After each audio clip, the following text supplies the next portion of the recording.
All right, another patron request here. This time we've got the Guillermo del Toro film Mimic. This is definitely one of those films that I swore I have done on the channel, but I haven't because I thought for sure I covered the entire franchise with Mimic 2 and Mimic 3 Sentinel. Somehow I haven't, but I have seen all three of these. I thought I talked about them. I didn't, I guess, or YouTube deleted them. Sometimes I get requests for movies and I swear I've done them, but it's hard to keep it straight. So I watched the director's cut, which I don't know how much different it is. It says 112 minutes here on this one. It doesn't say how much longer it is, and I didn't look, and it's honestly too dark to see what this says here, because I think it might say there how much longer it is. So I don't know what scenes are different or new or whatever, but that's the one I watched, the Blu-ray that I've had for a little while now. I honestly want to say I got this maybe at like a Dollar Tree or something. I want to say I got this for super cheap because I replaced my DVD copy with this much nicer one. But yeah, so let's talk about it. Also could have been one of those like horror packs, or somebody could have sent it to me. I don't know. Whenever I think about this movie, I always somewhat confuse it in my mind with the movie The Relic, which is also a creature feature that also came out in 1997. They're not really that similar, but just because of that criteria alone, I guess, with the 97 monster creature feature type thing, I just always like mash them together in my head. But yeah, so yeah, this is definitely one of Del Toro's least talked about films. It's good. It's good. It's a cool creature feature. It's pretty standard fare for the most part. There's not a lot of Del Toro flair here, but there's some. The atmosphere is fine. One of the things that holds this movie back a bit is the CG, which is dated, but I don't really want to hold that against it because that's not really a huge issue. I mean, I still love the Langoliers, and that might have the worst CG ever in a film. Lawnmower Man 2 Job's War is a contender, but so bad CG, I don't really care. As long as I'm vibing with the movie, I can always look past that. But the characters are okay. They're fine. You get Josh Brolin in here, but he plays a secondary character, and that was a huge mistake. Josh Brolin should have been the main character alongside of Mira Sorvino. That should have been her husband. He has way more charm to him. He is way more charismatic. He is a better actor. I think the guy who plays the husband in this is fine, and he's probably a more like believable nerdy scientist type guy, but you know, not all scientists are kind of stereotypical nerds, right? And I think Brolin could absolutely play this character and would have played this character better, and if they would have maybe flipped roles, although that other guy probably wouldn't have played a cop very well, but regardless, he could be a detective though. I think that would have helped the film because the chemistry between Sorvino and him it's fine, and you know, she's pregnant and he knows it and he's trying to protect her, and that's all cute and fine and well. As I said, it's just kind of like been there, done that stuff with this movie. The coolest thing about the film is the like details and in the creature feature aspect, right? That's kind of classic Del Toro, and I think that is by far and away the best thing about this movie is like that part of the plot line where They create this Judas bug to eradicate these cockroaches that are giving these kids this disease, and they are able to speed up the metabolism of the cockroach so that they starve to death.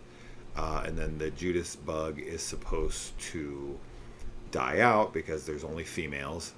Anybody feeling Jurassic Park here, which came out years before this, they should have learned from that. But yeah, isn't Jurassic Park 93? This is 97, and they said that they created it, and then we get a 3-year time jump.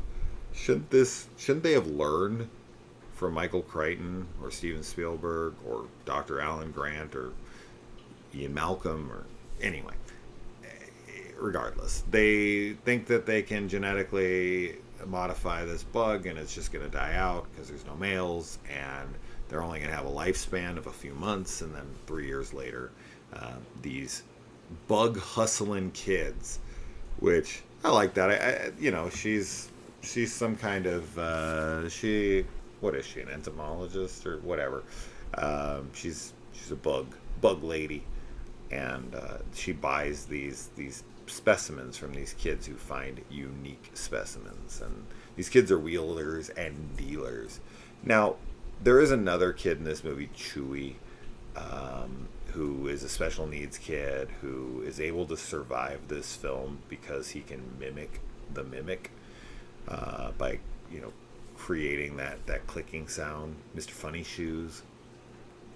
And while there is plot armor on him, and it was a little eye-rolly at times, and of course you've always got to protect the kid, and I would. Don't get me wrong, I'm not rolling my eyes like I wouldn't protect the kid, but the kids in horror movies always can be annoying. That said, the Wheeler and Dealer bug twins here, they get brutalized and murdered. So that was cool to see. And that's Del Toro flair for you right there, because Del Toro loves dead kids in movies.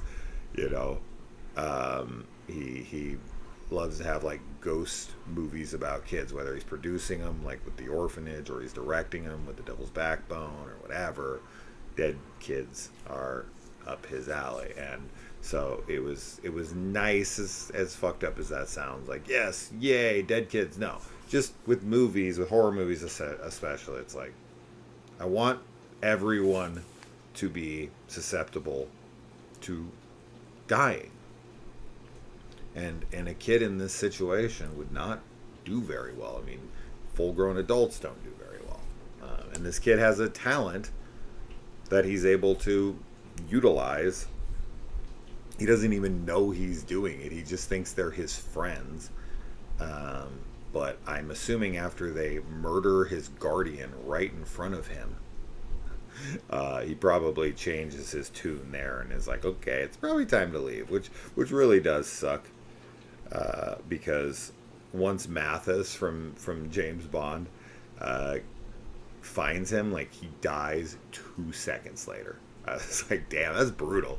You find your kid after all of this searching, after all this fear, after all this shit, and boom, I mean, he's dead instantly. The kid's no, they're my friends, and boom, dead. And it's even a special needs kid had to be okay, I'm done with these motherfuckers. It's time to get me out of here. I'm going to click my way right on out of here. And yeah, I mean, we definitely jump right into things fast. We're moving in this film, which is good. It's got good pacing to it. So after the Strickler's disease is cured, as I said, we moved to 3 years later. The guy who hired the woman to help him are now married, and they're trying to get preggers. I love how in this she pees on the stick, she waits, and she throws it in the trash, and then miraculously the plus sign just immediately appears out of nowhere. Okay, so either Del Toro just knows nothing about these things, or it's just with movies, they always just say fuck it, I know what reality is, I just don't care. we're just gonna have artistic liberty here, and anybody who's taken a pregnancy test, I've not myself taken them, but I've been a partied to someone who is taking them quite a number of times. You pee on the strip, and then you wait the 15 minutes, and when you do, it starts to slowly like process, and you start to see the line. So like the first line appears, typically this is on most of them, but the lines, they start to sort of appear, right? They don't just like instantly appear. They don't just like 15 minutes passes, you're like, nope, it isn't, you throw it in the trash, and then boom, it just immediately appears. It's not even remotely how it works. But you, once the time has passed, after a while, it does go away. Because I still have the EPT test that the mother of my kids took when she had it behind her back and came out and showed it to me, and we celebrated, and it was this big joyous moment. And I have my wonderful 2 daughters who are asleep in the next room because of that.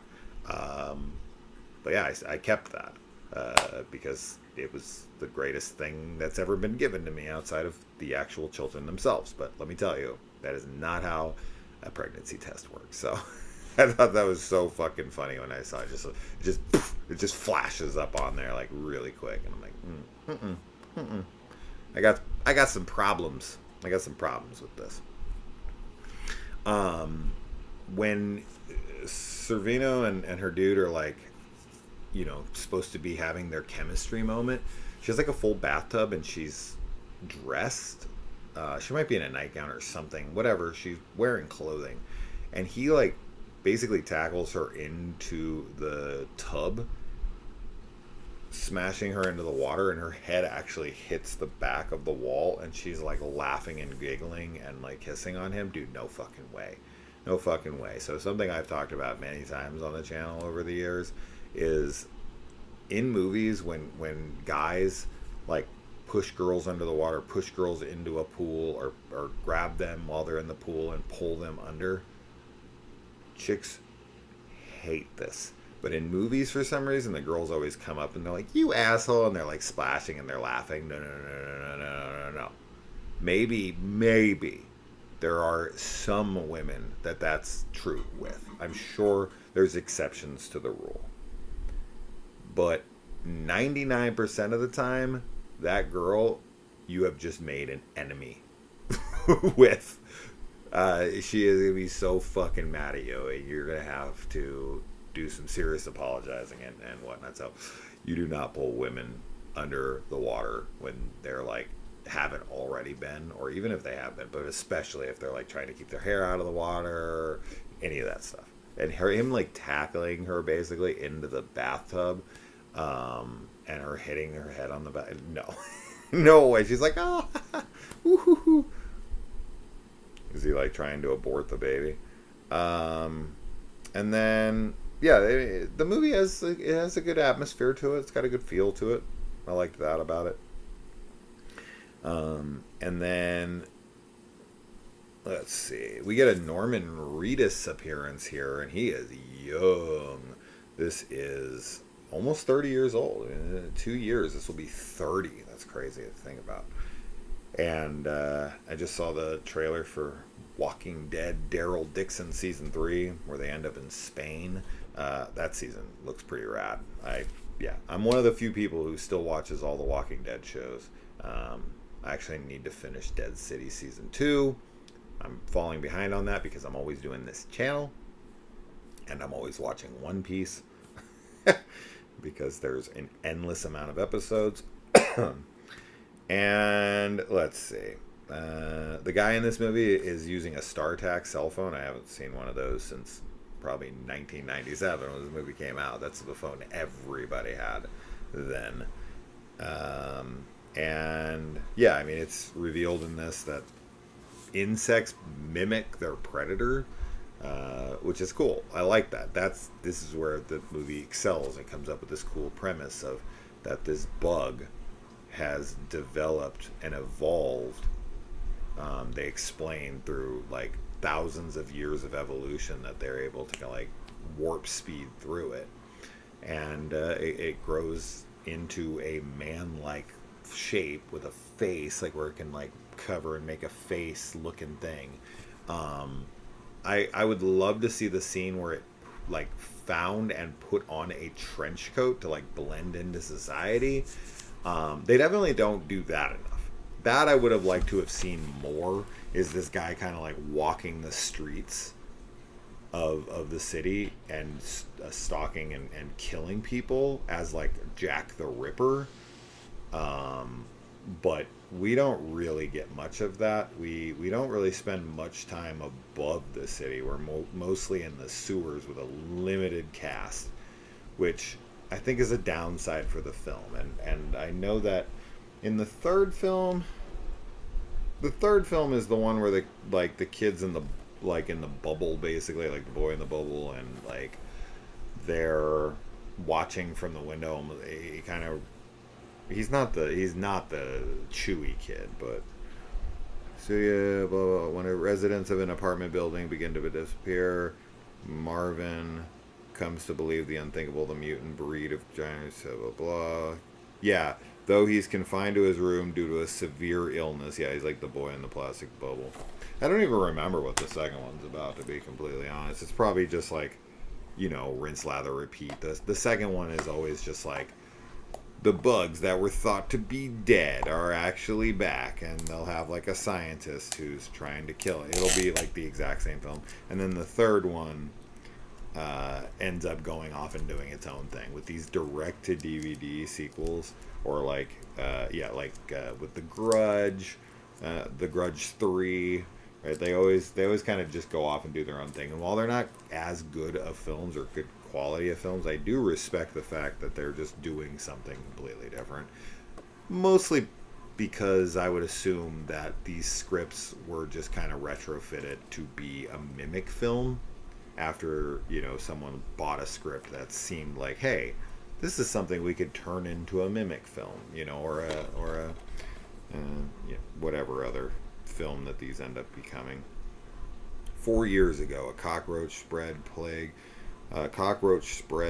threatened to decimate the child population in Europe, blah, blah, blah. We already talked about all this.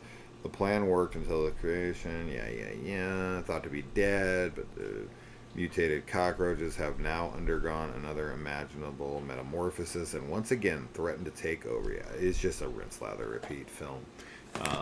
Anyway. And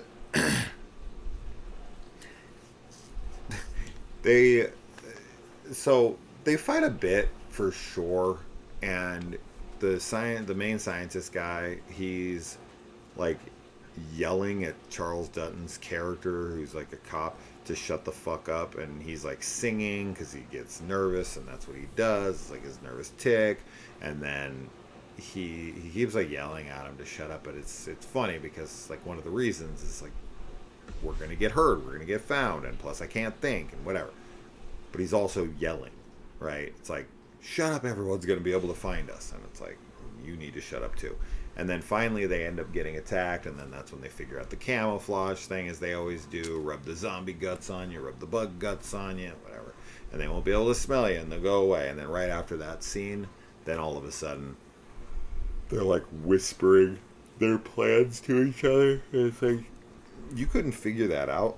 You couldn't figure out, maybe don't yell in the corridors, in the big tunnel system that would draw anything towards you. That just seems so obvious, but I guess I'm insane. Because at that point, they know what's going on. But they really know what's going on once they start to get attacked. So, I'll be fair and be like, now they really, really know. And then, it's revealed if they kill the male, they'll all die. I think I already mentioned that. And then, let's see. So Peter, that's his name, Peter.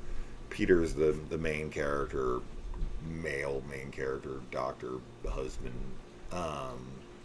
he finds this dumbwaiter for him and like Mira and the kid, Chewie, to get back up.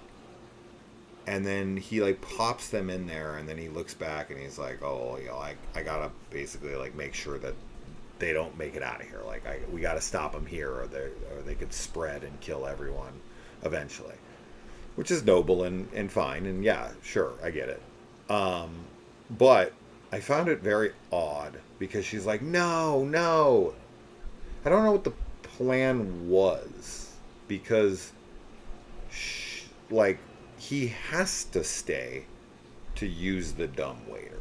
Now he can like dumbwaiter them up, and then when they get to the top, they can be like, okay, send it back down, right? She can do it from that side, and then he can get in and she can dumbwaiter him back up if she has the strength. I don't know if the pulley system of that would equal out some of the weight displacement. I don't know. Whatever. Regardless, she like kind of freaks out, like, no, like you got to come with us, and it's like he always had to pull it up. Like you can't work the dumbwaiter. Like we see it; it's strapped at the top through the grate, right? She couldn't grab. It's not like one of those ones in movies where it's like, you know, the walls open on the back and they can grab the rope and do themselves up. No, it's not like that. It's at the very top of the cage, and the cage is enclosed, so there's no way to pull yourself up from inside. So I don't know, I found it odd when she was kind of yelling like no, but I guess it's mostly just because she realized like he's not coming, because the plan had to be, we're gonna go up, then we'll get out, then we'll lower it back down, you get in, and then we'll bring you back up, right? Like that had to be the plan. It's the only plan. That's the only way that it would work. So I find it funny that he was like, no, you gotta go, like, and it's like, yeah, of course, duh, that's the plan, right? And then of course, you know, he breaks open the gas tank, the gas pipes, which that itself would create a spark and probably blow them all up right then and there, especially since he then goes and hits a couple more pipes, which I don't know what those were. Those are just more gas mains, the other pipes that he hit. I feel like with that much coming out in that space, he'd be coughing it up, and we see that they have lungs, so they should also be coughing, but whatever. He then like tries to do the lighter, doesn't work, which saving grace for him because he ends up surviving, but I call horse shit on that, because then he decides, I'm going to use a spark, and he takes the pickaxe or whatever he's using, and he hits the ground, and he I think it's a third time's a charm kind of deal, and he hits the ground, and then he dives into the water as the place blows up. Pure nonsense.